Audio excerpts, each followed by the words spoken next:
gerçekten inanılmaz bir deneyim. Sadece yürüyün. Hayatınızda hiçbir şey değişmeyecek. Hiç bilmediğim bir ülkenin dağ başı diyebileceğimiz bir şehrinde ışığını bile anlamıyorum. Kırmızı mı yanıyor, yeşil mi yanıyor? Harekete geçmemek sizin en büyük düşmanınız. Sonuçta kamera çekip göstermiyorum. Yani çok garip bir yerden sesleniyorum size. Çok saçma bir şey oldu. Mağara varmış. Yerli tığlı bir tane çocuk. Bugün de burada bitiririm. เอากันได้กันว่า Ben Çamlı'dayım. En son Pay'daydım. Orada Pay'da birkaç gün kaldım. Birkaç gün sonra Çamlı'ya gelmeye karar verdim. Bu arada Pay'ı çok böyle küçük bir yer, köy. Yapılacak çok da bir şey yok. O yüzden buraya gelmeye karar verdim. Çamlı'yı daha büyük, daha gelişmiş bir yer. Yani köy değil, bayağı şehir. Her şeye ulaşabileceğimiz ve doğal güzelliklerin olduğu bir yer. Dün geldim bu arada buraya, yerleştim falan. Geliş yolunu çekmedim. Bugün de şöyle, bu arada ben ara yollardan, şöyle göstereyim size de. Ara yollardan gitmeye çalışıyorum. Ana yol çok sıcak ve güneş alıyor. En azından burası birazcık daha gölge. Bakın size anlatamam. Yani dehşet bir sıcak var. 34-35 derece gösteriyor ama inanın yani 34'lerde, 35'lerde değil. Daha yüksek ve şu an öğle saatlerindeyiz. O kadar dik ve yakıcı bir güneş var ki. Az sıkıldım. Yani Paris'te de çok fazla gezemedim. Çünkü bir yerlere ulaşmam çok zordu orada. Bolt kullanımı çok nadir ve düşük gelmiyor. Otostopla da çok başaramadım. Yani araçlar genelde dolu olduğu için, motorcular da kurye olduğu için yani çok fazla başarılı olamadım otostopta. Durmadılar daha doğrusu. Ben de Çamlı'ya geldim kısacası. Neyse. Bugün planımız bana yakın böyle 1 saat, 1,5 saat mesafede bir yerde bir tane şelale varmış. Bir tane değil aslında 2 tane var. Benim gideceğim hemen söylüyorum size. Huaykie Waterfall. Huaykie Waterfall gibi bir şey işte. Her neyse.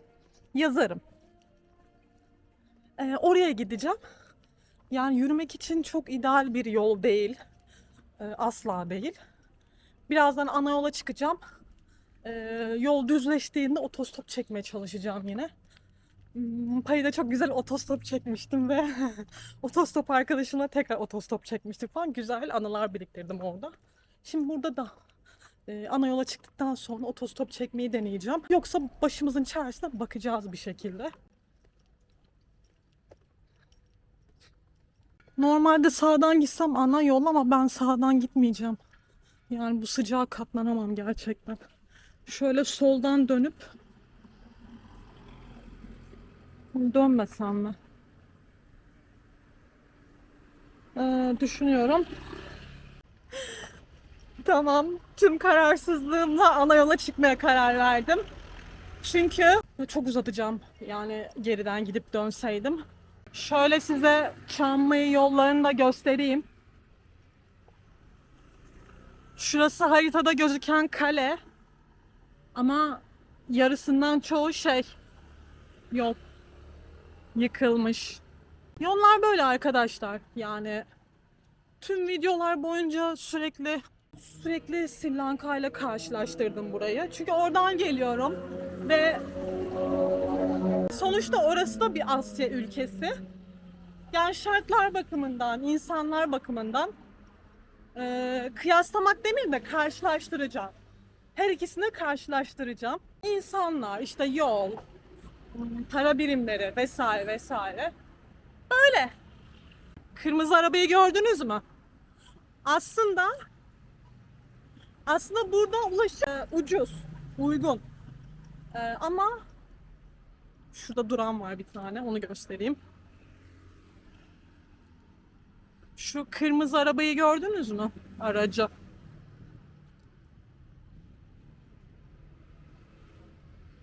Böyle durduruyorsunuz bu araçları.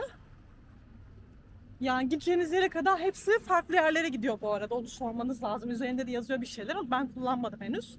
Bunlara biniyorsunuz, dolmuş mantığında düşünün. Yani ala ala gidiyor size. Totalde böyle bir 7-8 kişi falan binebiliyor sanırım. Ben denemedim. Bu arada benim burada ciddi para problemlerim oldu. Şu anda 2026, yani Nisan ayından sesleniyorum. Ben buraya geleli 3 hafta mı oldu? Her neyse 2-3 hafta oldu ve asla ATM'den para çekemiyorum. Sarı ATM'lerden çekemiyorum. Yeşilden çekemiyorum. Hiçbirinden çekemiyorum. Burada Türk insanlarla karşılaştım. Arkadaşlarım da aynı problemi yaşadı. Yani benim bankamla alakalı bir durum değil. Tamamen bence Türkiye ile alakalı diye düşünüyorum. Bir genel sorun mu var bilmiyorum. Yani bundan zaten bahsettim size. Ya bu problemim hala devam ediyor. Yani o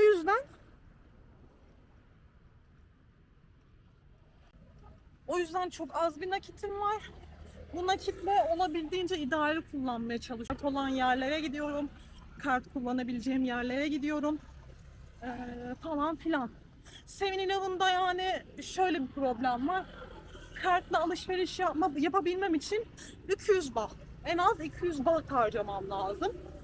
Ya bunlar bana işte her türlü zarar. Yani ben her girmemde bir su almak istesem bile 200 bahtlık alışveriş yapmam gerekiyor. Ve böyle her hostelde muhafaza edebileceğim bir dolabım olmayabiliyor. Gibi gibi sorunlarım var burada. Eğer siz de yakın zamanda gelecekseniz buraya ve böyle problemler yaşamak istemiyorsanız üzerinizde mutlaka yani dolar getirin. Olabildiğince fazla getirin. Zaten bu her türlü sizin yararınıza. Yani karttan çekince ciddi bir komisyon yiyorsunuz zaten. Yani size söyleyebileceğim, Çamlıay'dan aktarabileceğim ve bu zamana kadar yaşadıklarım bu şekilde. Para çok önemli. Yani her şey paraya, internete bağlı. İkisi olmayınca bazı şeyleri çözemiyorsun. Hatta direkt para. Benim şuradan geçmem gerekiyormuş. Bu yoldan direkt düz gideceğim. 7-Eleven'dan şöyle pizza ve bir tane kola aldım. Günün kahvaltısı arkadaşlar saat 2'ye geliyor. Sonra diyorsunuz ki çok mu param var? Nasıl geziyorsun? Ama işte sürünüyoruz.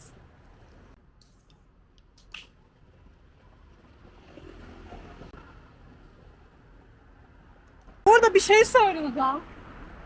İyi ki, iyi ki Türkiye'de, ben konuşamadım saçımdan. İyi ki Türkiye'de 7-Eleven yok bence. Yani çünkü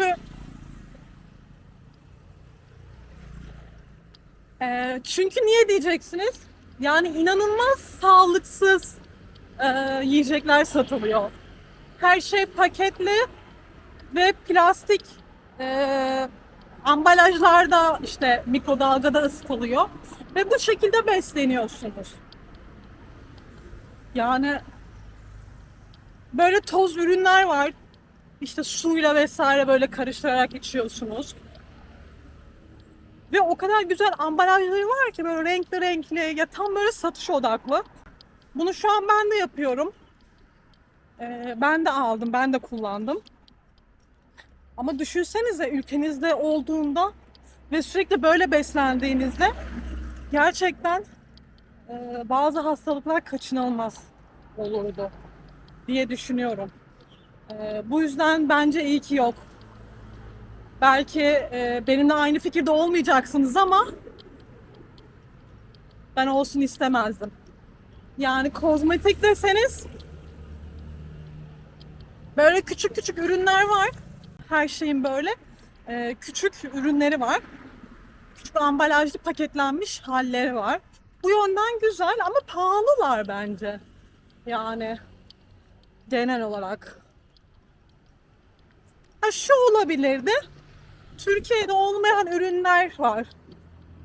Kozmetik olsun. İşte bakım ürünleri vesaire. Bunların olmasını isterdim tabii ki. Ama bahsettiğim şey bu değil. Ya tamamen beslenme açısından, gıda anlamında çok kötü, inanılmaz kötü. Bununla ilgili videolar da çekeceğim. Kısa. Bunları izlemek isterseniz size Instagram'a çağırıyorum. Orada kısa ve hızlı bir şekilde neler olduğunu sizinle paylaşacağım. Çok enteresan yiyecekler, ürünler var. Şimdi ben yolun karşısına geçtim. Yol böyle akıyor artık. Otostop çekmeyi deneyeceğim ama bu da çok zor. Çünkü çoğu araç ticari. Bahsettiğim toplu taşıma aracı gibi. Ya da Bolt'lar falan var. Ama ben yine de asla umudumu kaybetmeyeceğim. Ve otostop çekeceğim. Şimdi kapatıyorum. Haydi bay. Şimdi bana diyeceksiniz yani bu sıcakta neden bu çileyi çekiyorsun? Git yani. Ulaşım da uygun diyorsun. Bas git gitmek istediğin yere diyebilirsiniz. Ama ben şuna inanıyorum. Ama benim zaten buradaki amacım şey değil. O şelaleye ulaşmak değil. Evet bugün oraya gidip ayaklarımı suya sokmak istiyorum ama aslında amacım tamamıyla bir yere ulaşırken yolda yaşamış olduklarım. Yani bu gerçekten inanılmaz bir deneyim. Ben bunu Türkiye'deyken de yapıyorum. Yani bir yere gitmek için gitmek istediğimde yürüyorum. Kesinlikle uzun uzun yollar yürüyorum. Yani bir yol 1-1,5 saat gösteriyorsa orası benim için yaz olsun, kış olsun kısa mesafedir arkadaş. O yüzden yürümeyi tercih ederim. Eğer ki yürüyemiyorsam da ya da yorulduysam da yani güvenli noktalarda otostop çekerim. En basitinden Payı videosunu izlediyseniz kesinlikle izlemenizi öneririm bu arada. Payı'da yaşamış olduğum olay mesela. Çok güzel, inanılmaz bir komik ve güzel bir olaydı. Yani mesela ben o insanlarla tekrar bir yerde denk geleceğime mutlaka inanıyorum. Ya da bir araya bir şekilde geleceğiz. Yani gelmesek bile bir insan tanımak çok bence paha biçilmez bir şey. Zaten istediğim şeylerden de biri bu. Yani sürekli yeni insan tanımak istiyorum. Her yeni insan, her yeni insan demek, yeni kültür demek, yeni bilgi demek. Yani kendime kattığım yenilikler demek. Bu yüzden bu şekilde bir yerlere ulaşmaya çalışıyorum. Yoksa hani her şey maddi değil. O neydi? Her şey maddi değil. Yani maddiyatla alakası yok. Bir yerde tabii ki var. Yol böyle bu arada. Bu arada mesela şunu da ekleyeyim. Mesela canınız çok sıkkın, yani moraliniz bozuk ve asla motivasyonunuzu yerine getiremiyorsunuz. Sadece yürüyün. Ya bilmediğiniz bir yere, bilmediğiniz bir noktaya sadece yürüyün. Yapmanız gereken şey bu. Çünkü yol size farklı olasılıklar çıkartır. Farklı olasılıklar demek, seçebileceğiniz yeni alternatifler demek. Yani bu tamamen sizde bitiyor. Eğer oturduğunuz yerden hareket etmemeyi tercih edip oturmaya devam ederseniz inanın hayatınızda hiçbir şey değişmeyecek. Ay kırmızı mı yanıyor, yeşil mi yanıyor bekleme diyor. Anlamadım ki. Şöyle bir el işareti var. Böyle işte. Şu an mesela hiç bilmediğim bir ülkenin çok garip saçma bir şehrinde, dağ başı diyebileceğimiz bir şehrinde ışığını bile anlamıyorum. Kırmızı mı yanıyor, yeşil mi yanıyor? İnanın anlamıyorum. Yani böyle bir yerde hayatıma devam etmeye çalışıyorum. Yani bir şeyler aramaya çalışıyorum. Hayatımla ilgili bir şeyler aramaya çalışıyorum. Böyle işte arkadaşlar. Bilmiyorum. Kırmızı bir el işareti var. Ama asla araçlar da geçmiyor. Bahsettiğim şu şey ki arkadaşlar kesinlikle harekete geçin. Yani harekete geçmemek sizin en büyük düşmanınız. Bir söz vardır ya, duymuşsunuzdur mutlaka. Depresyon harekette olan insanı yakalayamaz. Kaçmak da buna dahil bu arada. Yani bilmiyorum, ben böyle olduğunu düşünüyorum ve size de bunu tavsiye ediyorum. Bazen mesela çok şey diyorlar bana, hani nasıl bu kadar enerji sahibisin? Nasıl bu kadar pozitif bakabiliyorsun? Tabii ki de her zaman pozitif ve güler yüzlü değilim. Yani depresif yanımı sonuçta kamera çekip göstermiyorum. Ama bundan olabildiğince bu şekilde kurtulmaya çalışıyorum. Ya bu şekilde kurtuluyorum daha doğrusu. Durum çok çok daha vahimse, bu arada bahsettiğim yollar böyle şehir hayatı falan değil. Doğaya çıkmak, doğaya ulaşarak. Umarım sesim şu anda geliyordur. Yani çok garip bir yerden sesleniyorum size. Bayağı ortada bir yerde. Bence hala geç demiyor. Çok saçma bir şey oldu. Ben sizle konuşa konuşa bayağı bir yol kat etmişim. 20 dakika daha yürüdükten sonra büyük ihtimal şu yolun, yani şuranın sonunda gibi. Sonrasında dağ bayır çıkıyor olabilirim. Aradığım yol aslında bu. Hadi bakalım. Yani umarım girişte para falan istemezler. Yoksa çok sinir olurum. Evet, gelmişim. Çok bir şey değil, 100 baht istemişlerdi payı da. Ama yani ben neden bu parayı veriyorum? Bana vermiş olduğun hizmet ne? Yani doğada oluşmuş bir şelaleyi görmek için, sadece görmek için ben neden 100 baht veriyorum? Yani burada her şey ticari arkadaşlar. Tatil yapmaya gelirseniz eğer gayet güzel bir yer. Şöyle göstereyim. Uygun fiyatlı.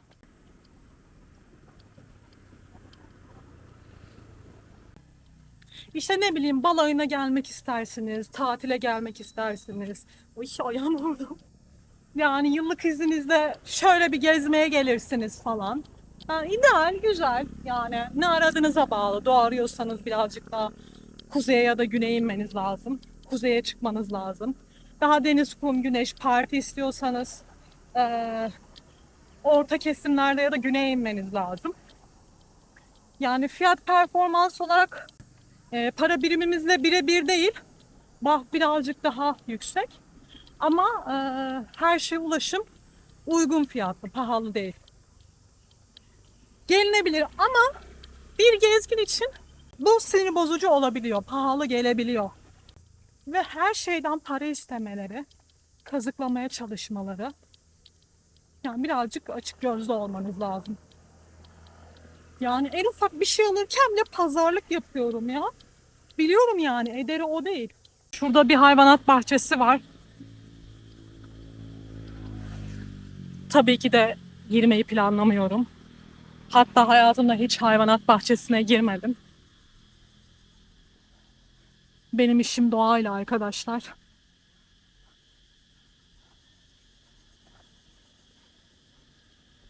Giriş kapımız bu şekilde. Bahsettiğim yol yokuş burası. Arkadaşlar bu benim ulaşmak istediğim şelale. İleriden sola dön diyor. Haritaya bakıyorum, hemen şuradan o da sola dön diyor. Siz de bu şekilde gelebilirsiniz. Bu arada şurada turist polis merkezi var. İhtiyacınız olursa başvurabilirsiniz. Umarım ihtiyacınız olmaz bu arada. Buradaki tapınaklarda, girişlerde ejderha kafaları bu şekilde. Kültür her şekilde değişiyor. Şimdi hep beraber göreceğiz. Para isteyecekler mi, istemeyecekler mi? Sıra var ama. Ne diyordum? Ben gerçekten para verirsem de bütün gün gerçekten burada geçiririm.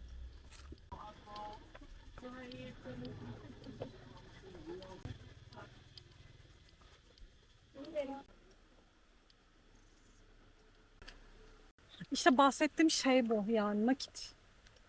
Kartınızda istediğiniz kadar milyonlarınız olsun, hiçbir önemi yok. Nakit yoksa hiçbir şey yapamıyorsunuz. Yani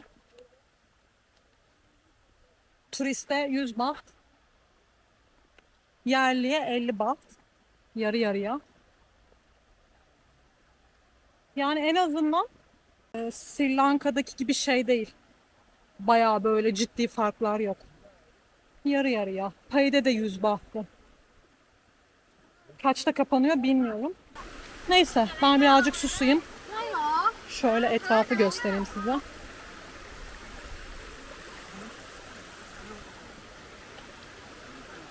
Ayağımı bir an önce suya sokmak istiyorum ve inanılmaz soğuk. Böyle yerlere kesinlikle terlikle gelmeyin.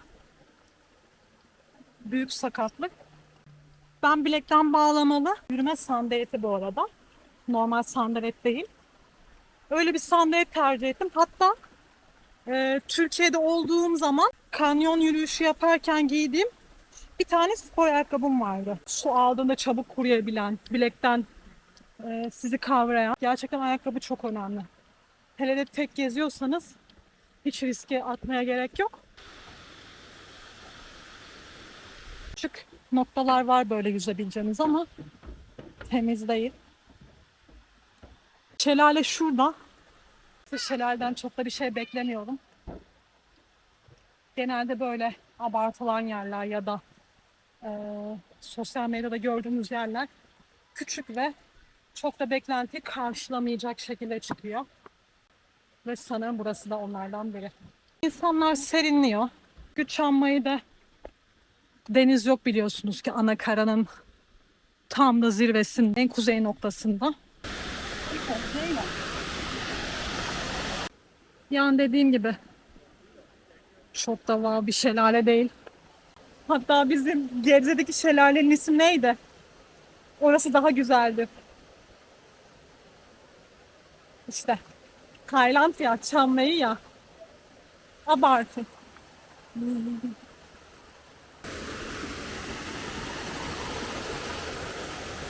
Ayağınızı bile sokmak istemeyeceğiniz bir su. İnsanları çekmeyin, rahatsız olur. Ama yapacak bir şey yok. Burada da yani serinlemek için güzel bir alternatif. Hiç olmamasından iyidir. Ben niye böyle tırmandım?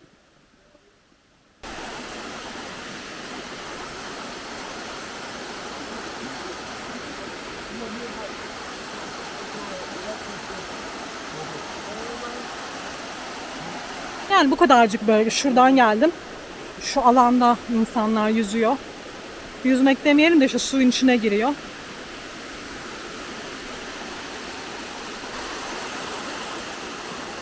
Acaba şuradan gidebilir miyim buraya? Ama çok tehlikeli. Belki yukarıdan gidebilirim. Arkadaşlar bahsettiğim şey tam olarak böyle bir şey işte. Şimdi bir şey söyleyeceğim size.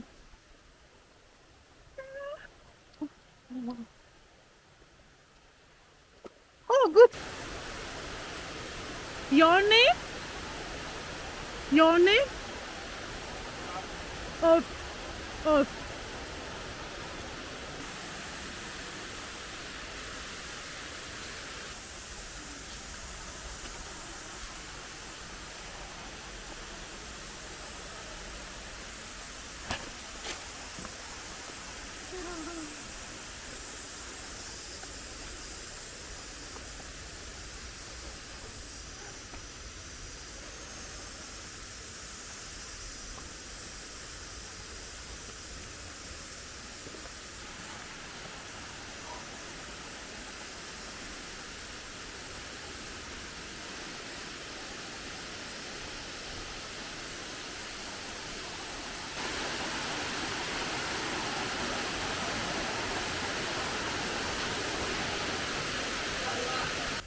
Arkadaşlar şimdi yerde biriyle tanıştım. Anlatacağım. Böyle dikenler varmış bunlara. Biz bayağı tırmandık şuradan böyle. Nefes nefese kaldım, konuşamıyorum şu anda.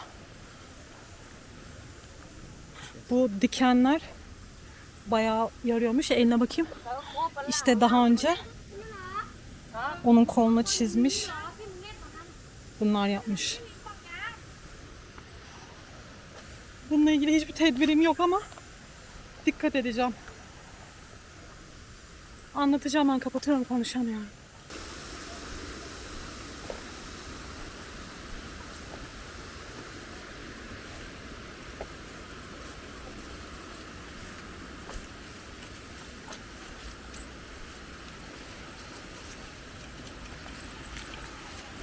Thank you.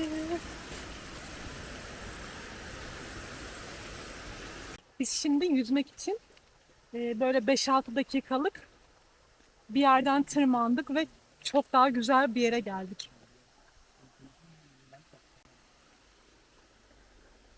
Turistler genellikle tek bir şelale ziyaret etmek için oydu abi. Okey.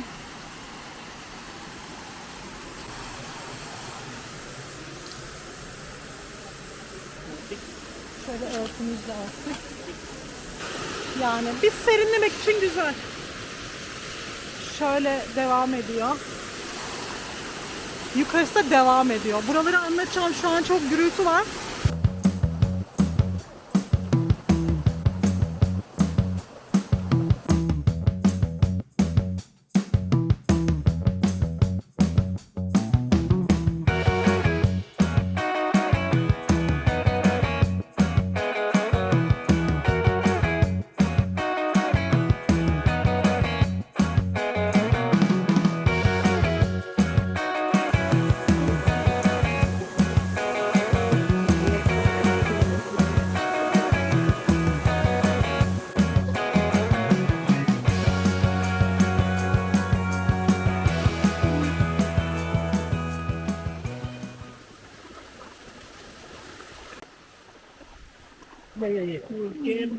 Çok zorlu yollardan ilerliyoruz. Arkadaşlar burada bir tane mağara varmış. Her şeyi en son anlatacağım. Şelalenin gürültüsünden konuşamıyorum. Bir 5-10 dakika yürümeme, hatta 7 dakika dedi. Mağara varmış, oraya gideceğiz. Ve tüm olanları size anlatacağım. Şöyle dik bir yol. Koş. Yoruldum. Ay, çok zor. Finish. Resmen beni iteliye çıkarttı. Kondisyonum çok düşmüş. Çıktığımız yolun güzelliğine bakar mısınız?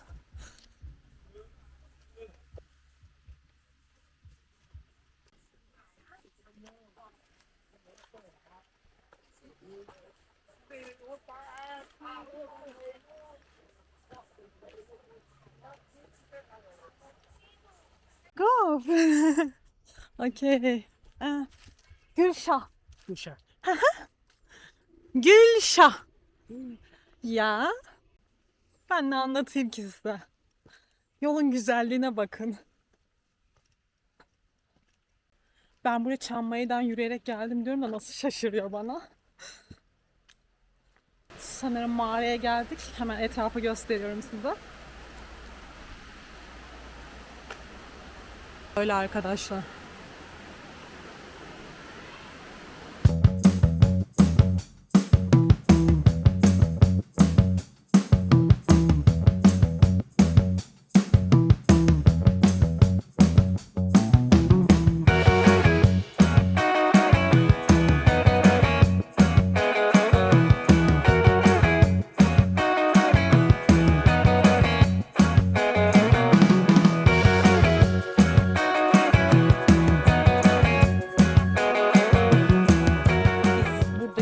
Üçüncü şelaleye de geldik. Mağara değilmiş bu arada, ben yanlış anlamış. Bulunduğumuz yerde 3 tane şelale varmış. İlk girişteki ve bu bahsettiğim ilerle patikadan yürüyerek 2 ayrı şelale daha görebilirsin. Ve ücretsiz, ben buraya ücretli girdim. Ücretsiz de girebiliyormuşsunuz. Bunun başka yolu varmış.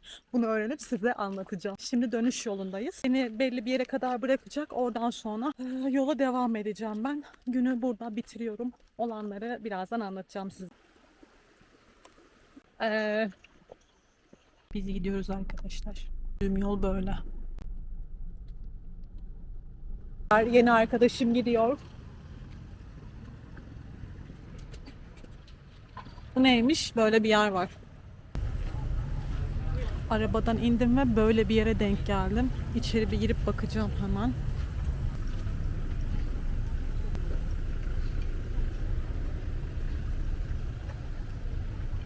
Adım attığınız her yer ya tapınak ya tarihi bir yer. Çok iyi ya, gerçekten. Evet, tekrardan başladığımız yere döndük. Bugün size yolda anlatmak istediğim şey tam olarak buydu. Yola çıkarsanız, dışa dönük olursanız ve daha sosyal hareket ederseniz ya birçok şeyi başarırsınız. Yalnız kalmazsınız. Ben şelaleye kadar gittim. Oraya kadar zaten anlattım size. Sonra fotoğraf çekmeye başladım. En tepeye kadar çıktım. Yerli tığlı bir tane çocuk fotoğrafını istersen çekebilirim dedi. Okey dedim. Bir iki tane çektim. Çekti fotoğrafımı. Meğer çocuk yani profesyonel fotoğraf çekiyormuş. O an hayır deseydim yani biriyle tanışmış olmayacaktım. Güzel fotoğraflarım olmayacaktı. Yani bu şekilde rahat gelemeyecektim geri. İşte otostop mu çekeyim, otobüse mi bineyim bilmem ne. Bunları düşünecektim. O yüzden arkadaşlar bana sormayın artık. Yalnız gezerken sıkılmıyor musun? Tek başına ne yapıyorsun? Yok ben yapamam da, yok ben edemem de falan da filan da. Yani bu şekilde canlı kanlı örneklerini sunuyorum size. Tek başıma olsaydım bu arada ben imkanı yok. Suya giremezdim. Ya şöyle ki ilk girmede birazcık korkuyorum. Ama alıştıktan sonra gördüğünüz gibi böyle çatır çutur yüzebiliyorum. Yani o baştaki korkumu golf olmasa sanırım birazcık zor başarırdım. O yüzden yollar dediğim gibi size seçenekler çıkartır. Sen her zaman basite kaçmayın. Birazcık böyle zorlu yolları da tercih edin.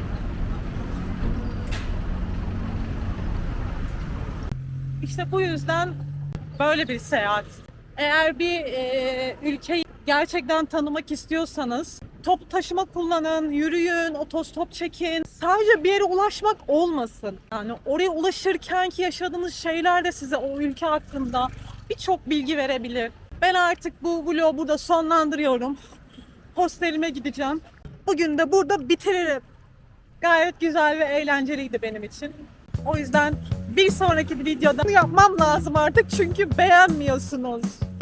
Takip etmiyorsunuz. Videomu beğenip kanalımı takip etmeyi unutmayın. Bir sonraki videoda görüşmek üzere. Hoşça kalın.